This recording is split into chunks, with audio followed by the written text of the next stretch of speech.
Тогда Европа должна обладать политической честностью, чтобы признать, что Чеченская республика Ичкерия также является оккупированной.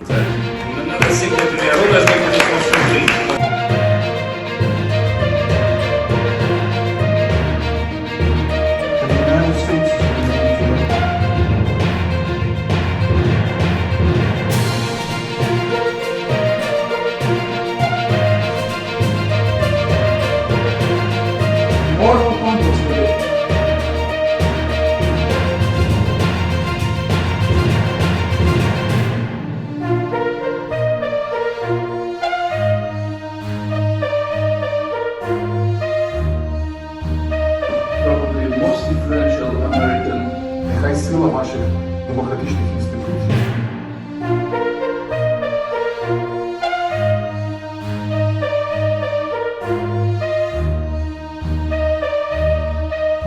Another man from London is a Chechen Prime Minister Zakayev, who is with us.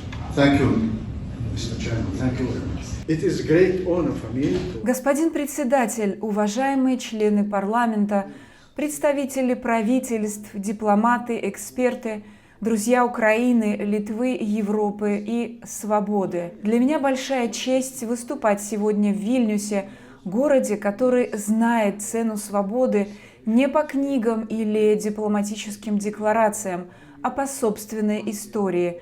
Литва знает, что такое империя. Литва знает, что значит бороться за восстановление государственности, когда многие вокруг говорят «еще не время» или «нужно быть осторожнее». Литовцы доказали миру, что история меняется не тогда, когда исчезает страх, а тогда, когда появляется политическая воля. Сегодня мы собрались на конференции, посвященной 250-летию американской независимости. Это не только юбилей Соединенных Штатов, это напоминание о принципе, который изменил современный мир. Народ имеет право быть свободным, и народ имеет право на государственность. Американская независимость стала событием мирового исторического значения, потому что превратила идею свободы в политическую реальность. Свобода перестала быть лишь мечтой, она стала государством и субъектом международных отношений. Именно об этом мы должны говорить сегодня, когда обсуждаем порабощенные народы Восточного полушария. Потому что вопрос Чеченской республики Ичкерия – это не только чеченский вопрос, это вопрос о том, готов ли свободный мир рассматривать не только последствия российской агрессии, но и ее причину. Сегодня все говорят о войне против Украины, все говорят о европейской безопасности, но мы должны честно сказать, война России против Украины началась не в 2022 году, она началась даже не в 2014 году. Именно в Чечне постсоветская Россия впервые продемонстрировала, что не намерена становиться государством, основанным на верховенстве права.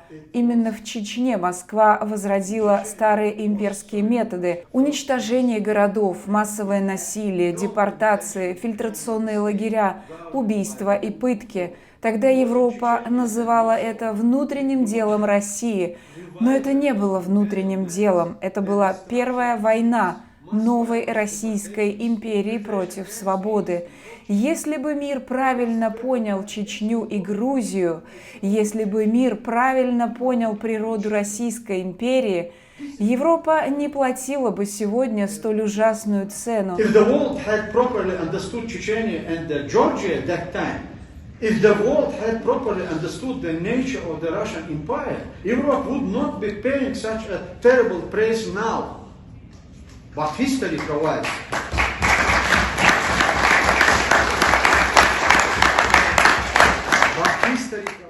Но история дает не только трагические уроки, она также предоставляет возможность исправить ошибки.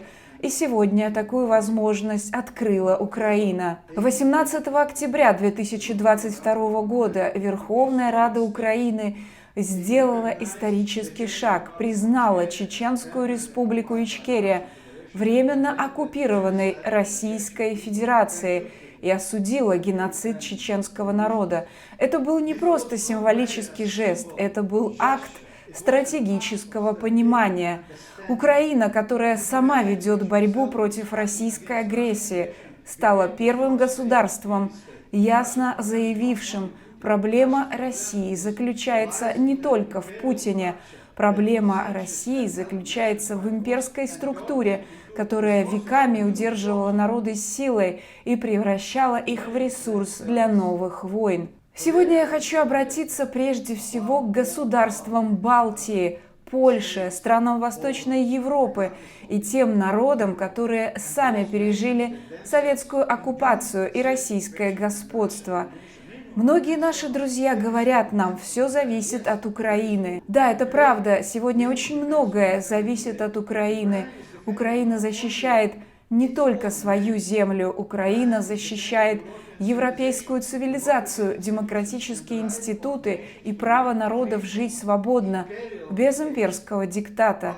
Но фраза «все зависит от Украины» не должна превращаться в удобную формулу для откладывания собственной ответственности. Если все зависит только от Украины, тогда другие страны перестают быть субъектами истории и становятся лишь наблюдателями, ожидающими, пока их судьба будет решена.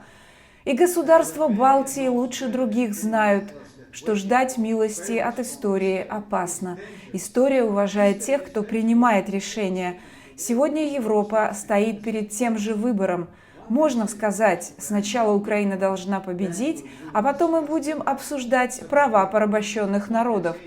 Можно сказать, сейчас не время говорить о деколонизации России. Но я хочу сказать прямо, если мы не будем говорить о деколонизации России сейчас, то после этой войны Европа, возможно, получит передышку, но не получит мира.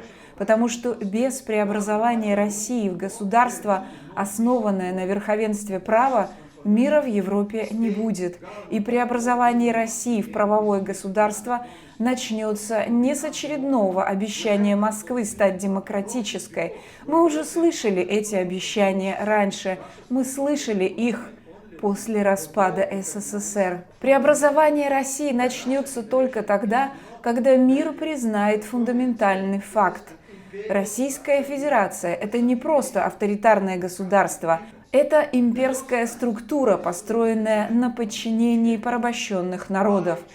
И первой проверкой этой истины является Чеченская Республика Ичкерия.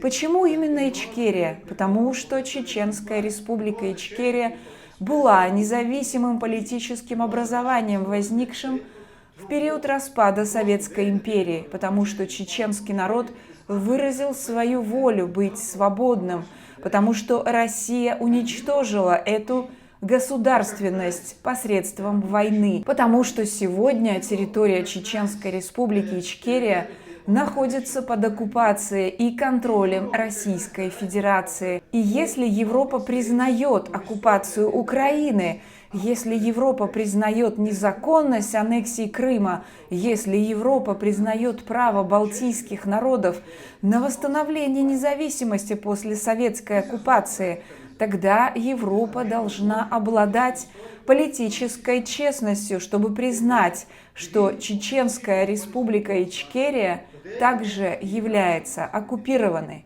Это не радикализм. Это правовая логика, это историческая последовательность, это начало серьезной политики в отношении России.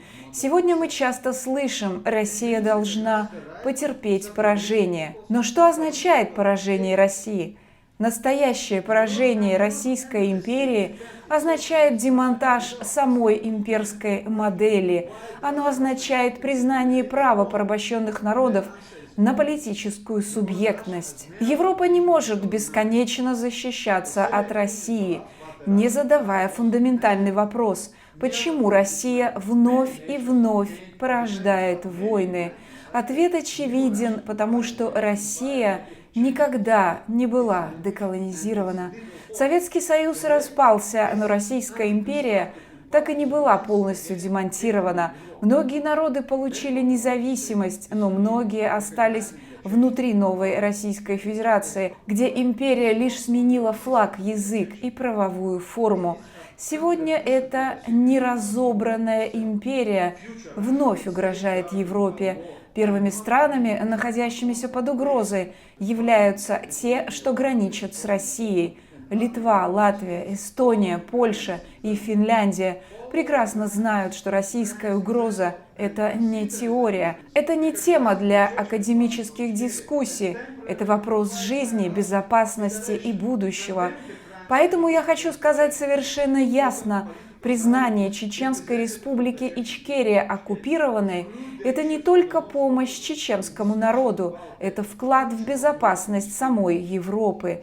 Это способ сказать будущей России, что правовое государство не может быть построено на оккупации. Сегодня я обращаюсь к парламентам Литвы, Латвии, Эстонии, Польши и других европейских государств. Последуйте примеру Украины. Рассмотрите резолюцию о признании Чеченской Республики Ичкерия временно оккупированной Российской Федерацией.